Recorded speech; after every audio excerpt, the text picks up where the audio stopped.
दरम्यान सध्या कोल्हापूरमधले लोकप्रतिनिधी मुख्यमंत्र्यांची भेट घ्यायला पोहोचलेत। प्रयत्न त्या निमित्ताने त्या ठिकाणी झाला। आमची एवढीच मागणी आहे की महादेवी हत्ती ही डोमेस्टिकेटेड ॲनिमल्स ज्या पद्धतीने असतात त्या पद्धतीने लहानापासून मोठी ही त्या नांदणी गावामध्ये त्या ठिकाणी झाली। तिचा आदिवास हा जंगल नसून तिचं खऱ्या अर्थानं जे वावर आहे तो संपूर्ण तिचं लहानपण ते आत्तापर्यंतचा 30-40 वर्षाचा वावर हा संपूर्ण त्या गावामध्ये त्या ठिकाणी गेलाय। पेटाच्या तक्रारीवरनं सुप्रीम कोर्टाने हा निर्णय घेतला।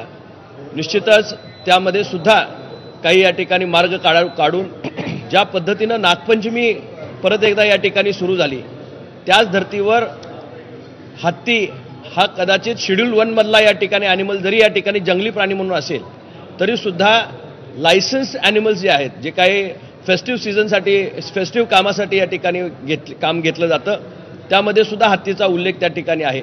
अनेक मठांच्याकडे मंदिरांच्याकडे आजही हत्ती देशभरामध्ये त्या ठिकाणी आहेत। आरोग्याचं कारण पुढे करून अशा पद्धतीचा निर्णय करण्यात आलाय। आमचा प्रयत्न हा आहे की आरोग्याची जी व्यवस्था ते करू शकतात ते आम्ही आमच्या ठिकाणी सुद्धा करू, त्यांच्या काही त्रुटी असतील त्याही दूर करू, पण निश्चितपणे हाय पॉवर कमिटीच्या माध्यमातून आज परत रिव्ह्यू पिटिशन आम्ही त्या ठिकाणी जे दाखल करतोय त्यामध्ये आम्हाला सहकार्य व्हावं आणि शासनानं यामध्ये लक्ष घालावं। सन्माननीय मुख्यमंत्र्यांनी त्या पद्धतीची बैठक आज त्या ठिकाणी लावलेली आहे। दोन्ही उपमुख्यमंत्री मुख्यमंत्री यांच्या मार्गदर्शनाखाली महाराष्ट्र शासनानं सुद्धा लोकभावनेचा आदर राखत आपण यामध्ये लक्ष घालणं या ठिकाणी गरजेचं आहे।